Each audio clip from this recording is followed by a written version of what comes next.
Think of this time as a gift. Think of it as a gift from the universe that allows you to be open to whatever possibilities come.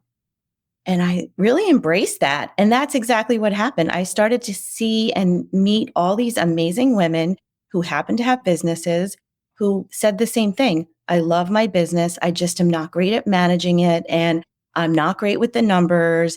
And that's the worst part. I love what I do, but I don't love all of the business stuff, the finance stuff. And I listened, and that's how it all started.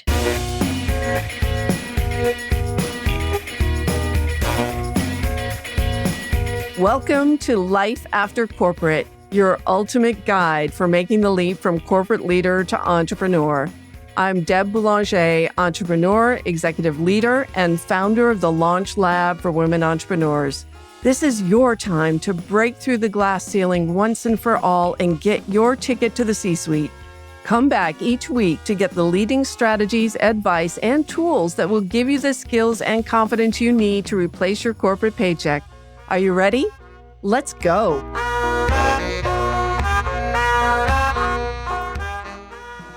Welcome to another episode of Life After Corporate, my friend. And if you're new to our show, welcome home. This is where you get straight advice that is practical, actionable, and that you can follow to grow and profitably scale your business. And today we're going to talk about how to love your numbers. Finances of the business isn't the most favorite thing for most entrepreneurs. I just got back from the Six-Figure Accelerator retreat last week, and we run the gamut from people who love their numbers and look at their numbers every day and have plenty saved up to those who don't even know how much money that they have brought in so far this year. So wherever you fall on this spectrum, this show is for you. And today I am introducing you to one of my favorite humans, Ruchi Pinniger. She is the CEO and founder of Watch Her Prosper, and she is a financial guide and mentor for women business owners. She's the author of Ask Ruchi, a column where she answers questions about small business finances. And I'm pleased to say that she's my financial mentor to me and my vision to profitably grow and scale the Great Do-Over and our signature programs. And what I love about Ruchi is her approach to clients as emotional and spiritual beings. She's not just about the numbers. She's about helping you create the financial well-being that meets your business and lifestyle goals without the shame and fear that can come with managing the financial side of your business. So today we're going to walk you through how to look at your numbers without fear, shame, or comparison, and focus not just on your top line growth, but on your ability to grow profitably and reinvest in your business so that you can pay yourself well while scaling your impact. Welcome, Ruchi Pinniger, to Life After Corporate. Yes, we've been talking about this for so long. So I'm so excited to be here, Deb. I am so excited for this conversation because you and I chat about this all the time. We share a similar vision. I rely on you for guidance, every quarter and more frequently, really. I tap you from time to time when I want to make decisions about investing in my business or what to shave. So when we dive into these conversations in Life After Corporate, we first want to know, what is your Life After Corporate story? Because you made the leap from being a senior corporate leader to running your own business. So tell us about that journey. I will. In fact, it's been 10 years since I left corporate this year. Can you believe it? Sister, you and I both. Oh my goodness. I didn't know that. 10 years. And I started the business. I'm in my 9th year. So it has been quite a journey. And I will say that there were many years in corporate that I knew that there was something missing. I knew that I wanted to do more, and I just didn't know what that looked like. And I was really pretty lost, in fact, and was on a journey. I took a sabbatical. I took time off. I went right back into my corporate job and stayed for another bunch of years. And finally, it was time to leave. I hired a coach who gave me the best advice I've ever had. And she said, think of this time as a gift. Think of it as a gift from the universe that allows you to be open to whatever possibilities come. And I really embraced that. And that's exactly what happened. I started to see and meet all these amazing women who happen to have businesses, who said the same thing. I love my business. I just am not great at managing it. And I'm not great with the numbers. And that's the worst part. I love what I do, but I don't love all of the business stuff, the finance stuff. And I listened, and that's how it all started. Great. Many of us focus on women business owners. I work with women who are making the leap and then growing their businesses. Why did you choose to focus on women? What is unique about women business owners? Well, I will tell you, I do work with men too, but that is really what I didn't know when I went into the business that that's really where I was going to start. I just knew I can help people. I can do this work. I started by helping a friend of mine who was one of those women saying those things about not loving her numbers, not knowing what she was doing, the stories we tell ourselves. And I really connected, and she started to see such an impact and started to tell other people about me. And they just happen to be women. So I think that the way I work, my gentle approach, I think it connects with women because I think stereotypically financial people have a harder edge, maybe aren't as approachable, maybe have judgment. And I'm not saying that that's true. And I'm not saying that's everyone. I do think there's some stereotype around that. So I think that the women just really were naturally attracted to my approach and my style and the spiritual aspect that I bring into the work. Yeah, that's wonderful. So, what are some of the traps that your clients typically fall into? Okay. So, let's talk about, how to recognize if you need help. Great question, Deb. I mean, I think the biggest one is we don't value ourselves enough to pay ourselves. So that's, I think, I would say that's the number one. We put ourselves last. So you think, oh, I'm making money. I have enough to cover expenses, and that's enough. And that's not really enough because what about you, right? When you were working at a corporate job, you had a paycheck, you were paid steady, you had a stream of income that you could rely on. And now that you have a business, that should not change. In fact, now that you have a business, you're so much more empowered to create even a new life, a bigger life than you had when you were in corporate. So paying yourself it should be a priority. Yeah, absolutely. So the self worth issue comes into everything. I always say that you can leave the corporate world, but wherever you go, there you are. And there you had a paycheck. So whether you had a good day or a bad day, whether you made a sale or you didn't make a sale, you still got paid.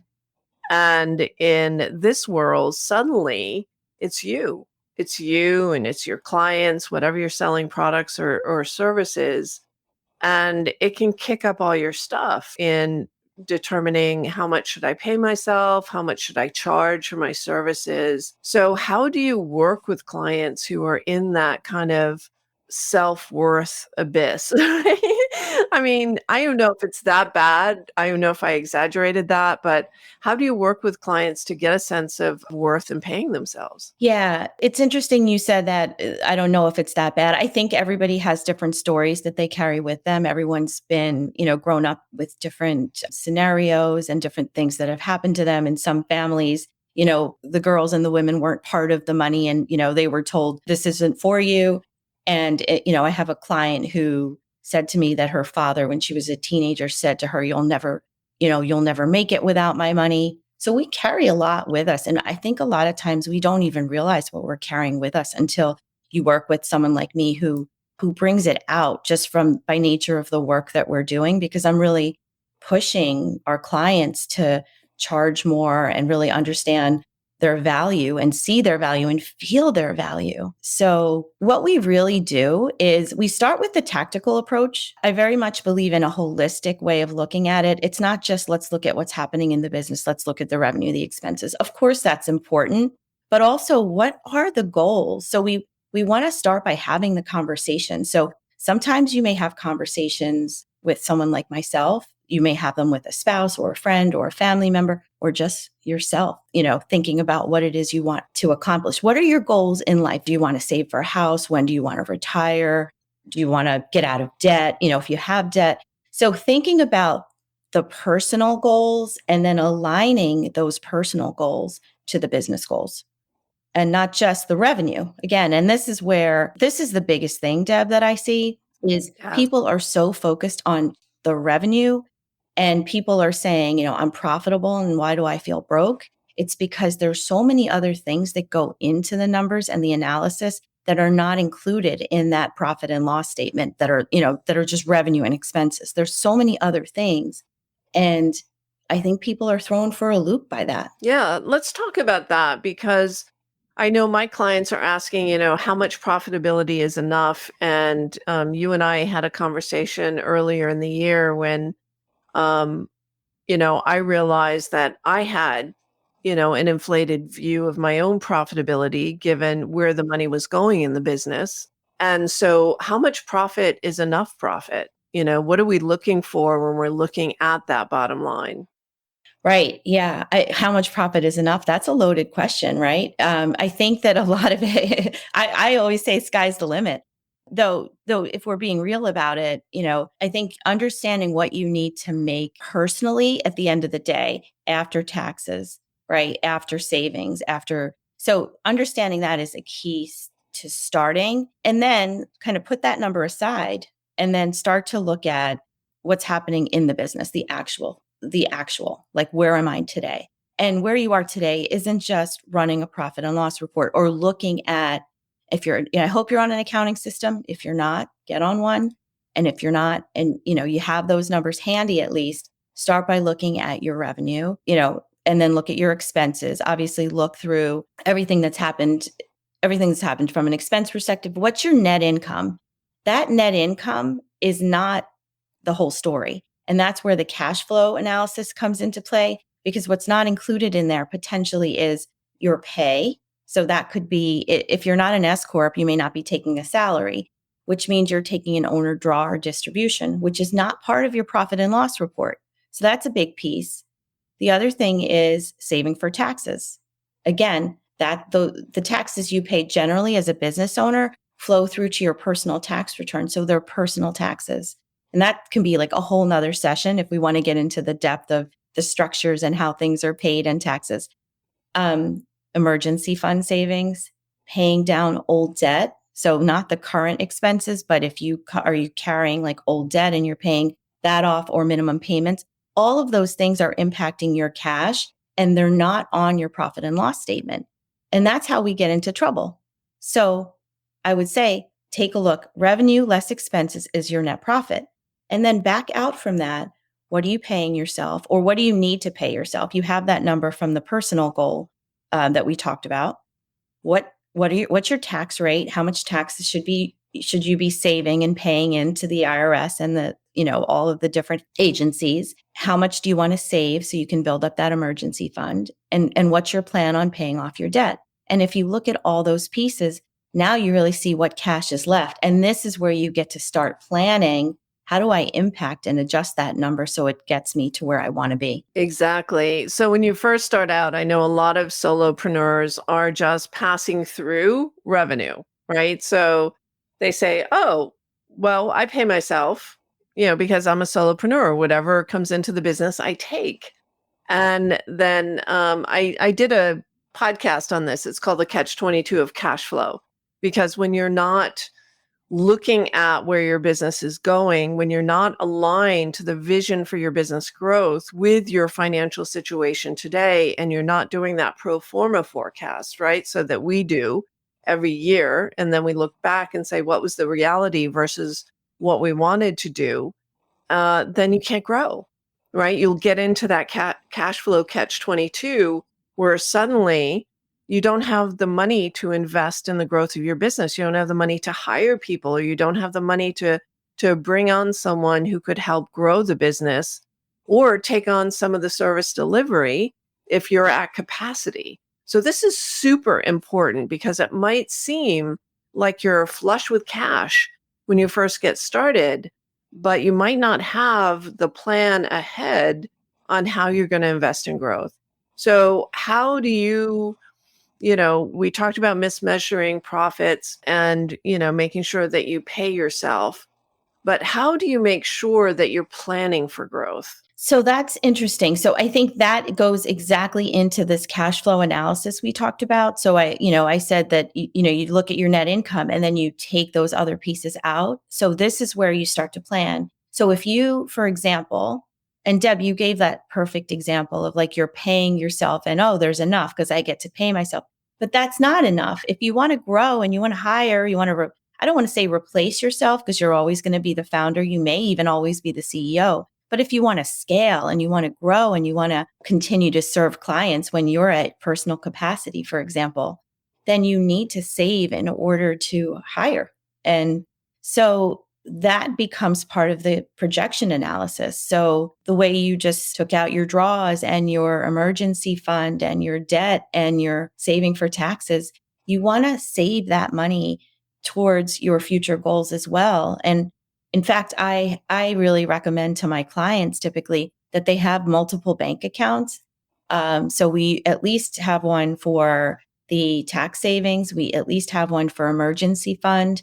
And then, if there's other goals, like in your example, hiring and future staff, that would be another account. And you just make it a regular thing as you get revenue in, move a percentage of your revenue into those separate accounts and really save and plan. Yeah. And you helped me with that. So we have a emergency fund, we have a future hires account.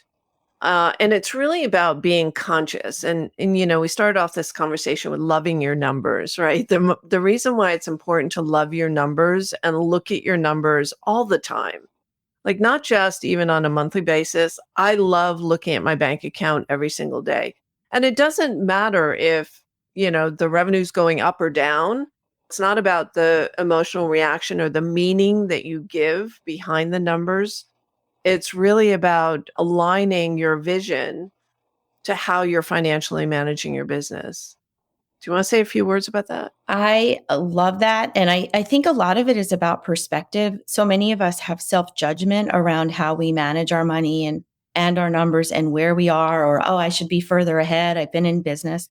If we can stop judging ourselves and start to really pay attention to the thoughts and the beliefs that we have and the language that we use, that's a really beautiful, powerful thing because there is the whole spiritual side in me, Deb. I can't help but bring up the universe, but the universe is listening, everyone. The universe is listening. And what you put out there is what you get back. So I want to say, those of you who are walking around saying, I'm so bad with money, I don't trust myself. That's what's happening. The universe is saying, oh, she's bad with money. She doesn't trust herself. Okay. Or I'm worried about money and there won't be enough. Okay, well, then that's what you get. Worry about money. There won't be enough. So reframe the language, reframe the conversation. For that first one, for example, where you're saying, I'm so bad with money, I don't trust myself.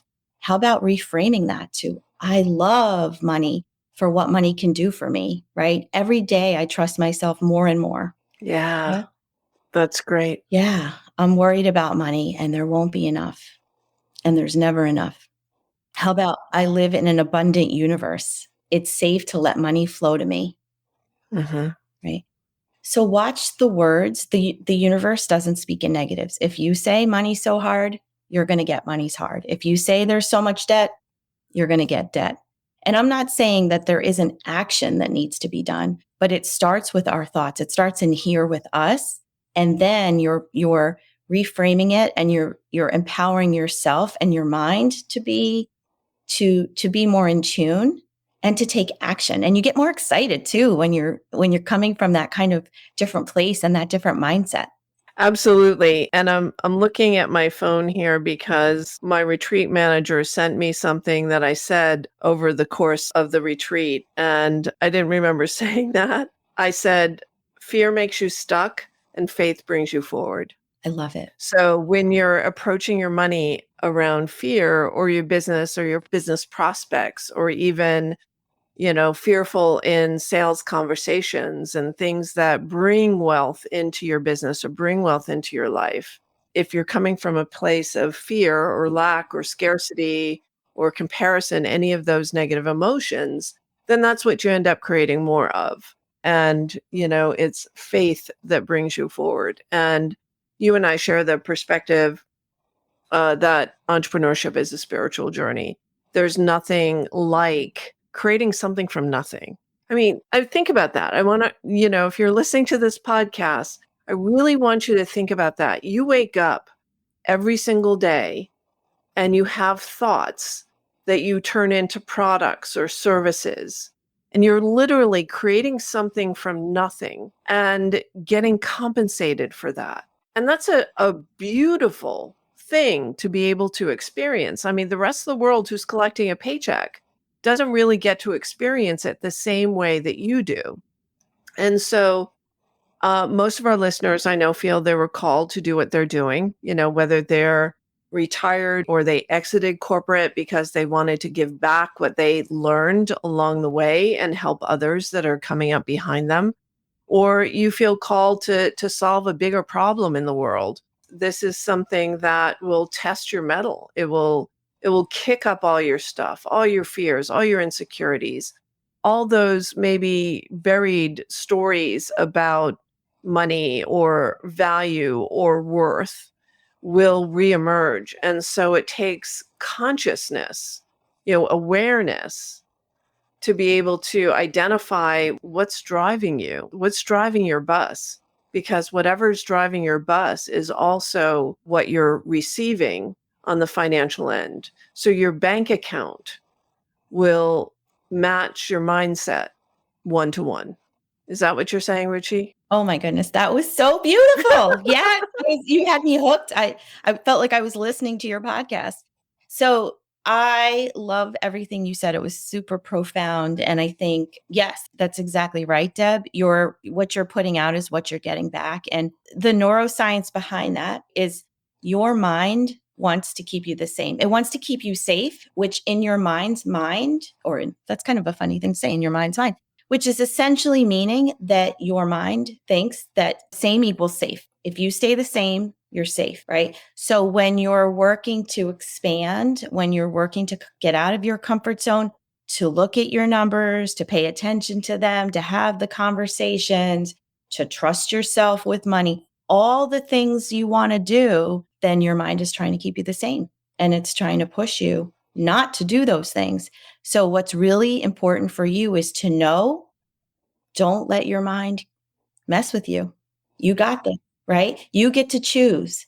So you get to choose to not listen to those thoughts and say, oh, nope, I'm doing it. I'm doing it anyway. Yeah, most people think they can control their mind. And the truth is, that's just not so. Like, you are literally being thought. You're not creating thoughts. The thoughts are creating you in many ways. And so it requires that active intervention of being a good intervener and not letting those negative thoughts, whatever they are, and they're different for everyone, be what drives your behavior. And I talk a lot about resistance and procrastination and things like that. Those are the behavioral things that will impact your ability to make money. But your thoughts about receiving money and your own self-worth and value and how much you'll let into your life and what meaning you will give it are all coming from your mind. And there's no shame or blame there. It's just awareness. Be aware of this and take steps to intervene so that you are the one that is in control of how you think about your business. And some of it is just, I think, surrendering to faith and trust. My philosophy is, if I'm showing up every day and if I'm doing everything that I'm supposed to do, if I'm moving through fear, resistance, procrastination, then I will receive what I'm meant to receive as compensation for this work. Now, that's the top line, right? And what you're saying is, yes, and let's also adjust the mindset about what the numbers mean and the bottom line. So, is there anything else that you would like to add? Because I know you have this very cool dashboard tool that helps illustrate the top line and the bottom line and how to align to what you want to receive in a conscious way. You want to tell us a little bit more about that? Yeah, about the dashboard. Yeah. Yeah, it's actually a really great tool to just really look at the things we talked about earlier. So seeing your expenses, looking at the past and then projecting out the future. And then also looking at your revenue. What are the different streams of income? What do you anticipate making in each of those areas over the next 12 months? seeing what your profitability is, and then looking at what your plans are in terms of all of those areas we discussed, the taxes, the owner draw or distribution, the emergency fund savings, the tax savings. That information gives the power to you to make choices to get the numbers where you want to be. So if you're seeing, hey, I'm working so hard and I can hardly pay myself, well, there's something to adjust there, right? And it's probably both in the expenses and the revenue. So start with the expenses. Start looking at what you're paying for. Start thinking about where can you adjust? What are the things you're not using, the software, the subscriptions, all the things that you signed up for that you forgot that are charging you every month. Look at that. Look at, if you're renting an office, there's something you can do. Can you go back to the landlord? Look at your utilities. Can you renegotiate those with your vendors, right? There's so many places you can go on the expense side, and then look at your revenue. And I really want to empower you to not let all the noise get in your way. In other words, yes, you may be a new business, let's say. That doesn't mean you don't come with 20 years of experience and you should be charging as if you just got out of school and have no experience. And that's another one of those traps that, Deb, you asked about earlier. What are some of the traps? That is one where people think, oh, I'm a new business owner.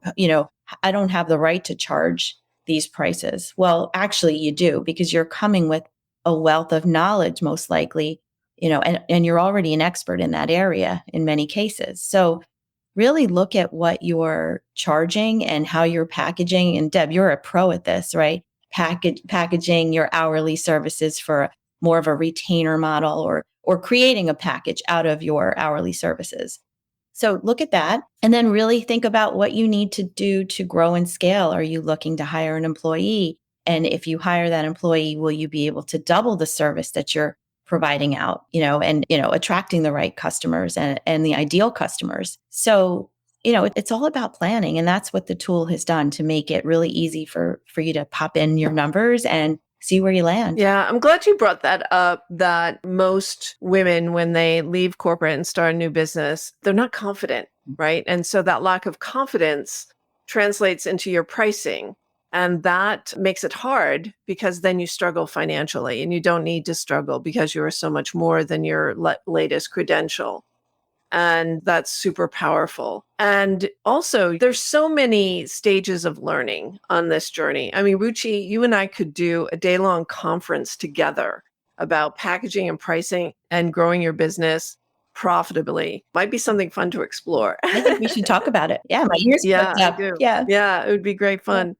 Also, making sure that the people that you add to your team are revenue generating or cost saving or efficiency driving, so that you can continue to grow profitably and scale. So, and there's a difference between growing and scaling, and there's different challenges that you encounter at each stage. But I love that dashboard. So tell our listeners or our viewers, how can they get a hold of that financial dashboard? Oh, my pleasure. Yeah, absolutely. So if you text to the word, here's the number you text to, 66866, and you text the word prosper to that number. Okay. And then you'll be able to download it. So that works in the USA. Okay. So text to 66866, the word prosper, and you'll get a prompt to download. What if you're not in the US? Do you have a link you can send us for show notes? I can do that. Okay. I can do that. Great. Yeah. Because I know we have some listeners in Canada and then other parts of the world. I'm sure they'd love to get it too. Ruchi, thank you so much for joining me here today. I love working with you. I love your approach. I have never felt so prosperous in my life since I started working with you. So I think Watch Her Prosper. I think you live up to your brand promise, and highly encourage any of you who are thinking about getting a handle on your finances. And this is your Achilles heel, right? So this is your last frontier. You're great at everything else, but financially you're a mess, or somehow you never seem to have enough cash flow to reinvest in the business. Reach out to Ruchi. We will post her link to Watch Her Prosper. I think it's watchherprosper.com, isn't it? That's right. Yeah. So watchherprosper.com.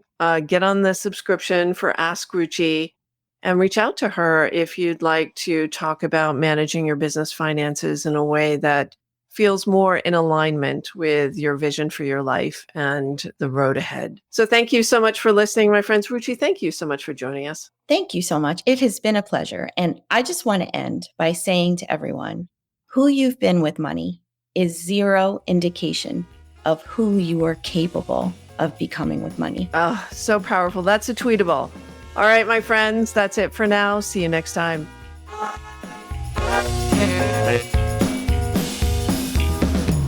Thanks for listening, my friend. If you enjoyed this show, please head over to iTunes and subscribe and leave us a review.